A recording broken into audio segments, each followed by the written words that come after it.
이 프로그램은 과학기술진흥기금, 과학기술정보통신부 및 복권기금, 기획재정부의 재원으로 한국과학창의재단의 지원을 받아 제작했습니다. 오늘은 어떤 작품일까요? 켄 리우의 종이 동물원 네. 다뤄보도록 하겠습니다. 켄 리우는 중국계 미국인이고 작가로만 활동을 하고 계신 게 아니고 번역가, 변호사, 컴퓨터 프로그래머이자 소설가이신 분이에요. 그래서 저희가 옛날에 소개를 해드렸던 삼체라는 그 류츠신의 소설도 원래 중국어로 된 소설을 이분이 번역을 해서 미국에 소개가 되었어요. 종이동물원이라는 단편집으로 휴고상, 네뷸러상, 세계환상문학상 네. 전부 다 받으셨고, 그 약간 테드 창의 SF가 좀 이과 느낌이 난다면 그 이분의 SF는 좀 문과 느낌이 나는 느낌이었어요. 저는 네, 조금 더 따뜻한 시선이 들어가 있는 느낌이랄까? 모노노 아와레 먼저 좀 소개를 해볼까요?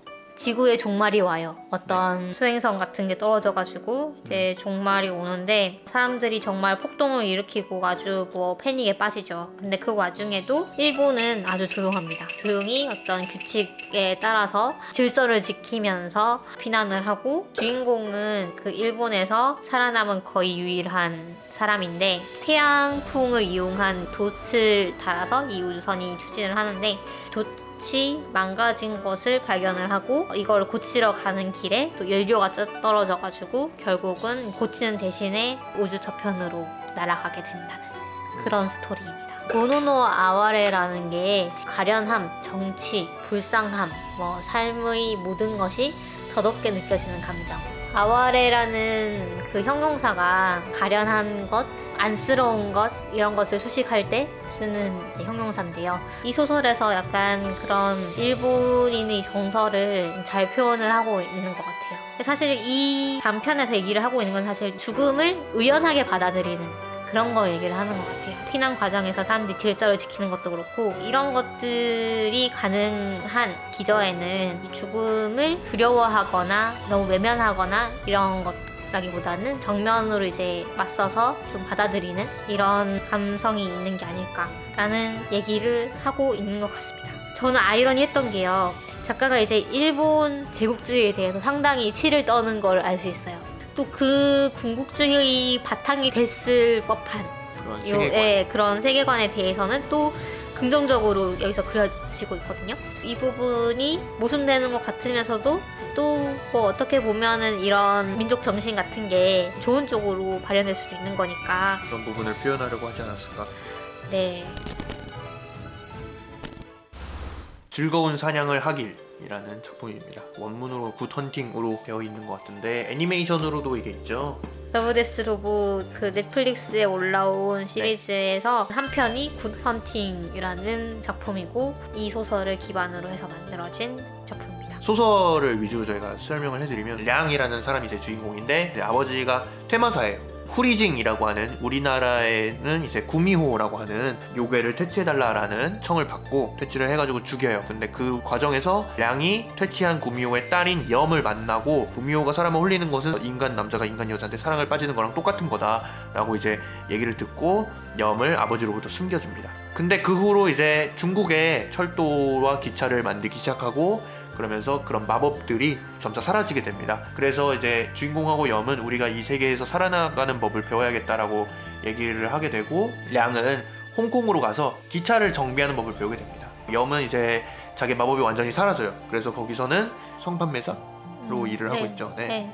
그러다가 이제 염이 자기 몸의 일부가 로봇이 된 채로 찾아옵니다. 기계 몸에 도착증이 있는 총독이 데려다 기계로 만들어 놓은 거예요. 그래서 량은 자기가 배운 지식을 이용해서 염의 몸을 완전히 바꿔놓죠. 기계와 인간 사이를 막 바꿀 수 있는, 구미호 때처럼 바꿀 수 있는 그런 기계 몸으로 바꿔주고, 염은 이제 홍콩의 건물 사이를 뛰어다니면서 자유를 이제 누린다라는 이야기입니다.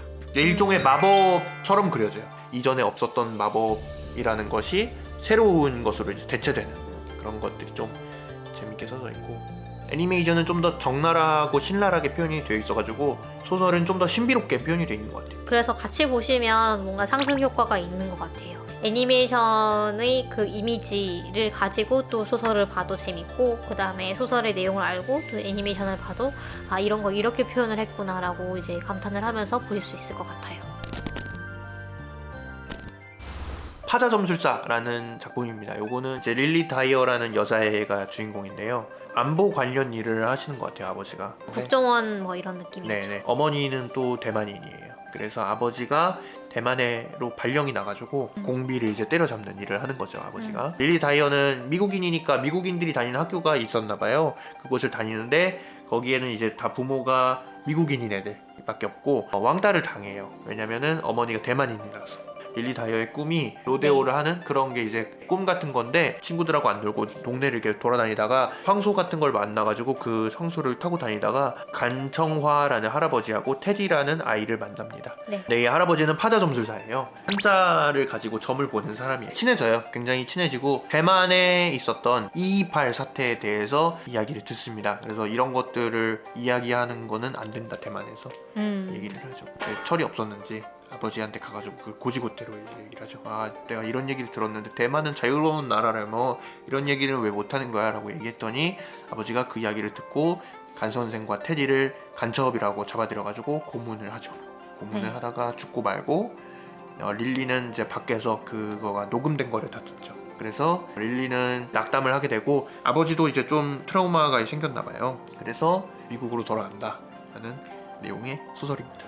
굉장히 슬프고 대만의 역사와 깊이 관련된 소설입니다. 아, 정말 눈물 없이는 볼 수 없는 네. 소설이었습니다. 저는 이거 읽으면서 되게 막 울컥하는 부분들이 많았고, 약간 태백산맥 읽는 느낌? 이념 때문에 서로를 의심하고 죽이고 고발하고 막 이런 것들이 나오잖아요. 네. 이런 역사가 우리나라에만 있었던 건 아니구나, 중국에도 있었구나, 막 이런. 어린아이의 입장에서 소설이 되다 보니까 굉장히 순수하게 거리감 있게 네. 표현한다는 게 굉장히 전 좋았습니다. 저 아이의 시선에서 봤을 때는 별로 이해가 되지 않는 그런 네. 상황인 거죠. 되게 가슴이 아파가지고 읽기가 힘들었어요. 굳이 이렇게 잔인하게 썼어야 했겠지? 이러면서 감정적으로 좀 너무 이입이 되면 힘들 수 있으니 조심하십시오. 이 책이 정말로 사람들도 되게 좋아하더라고요. SF 읽는 분들이 아, 올해의 책이라고 꼽으면 이 책이다 뭐 이렇게 얘기를 할 정도로 아주 찬사를 받고 있는 책이에요.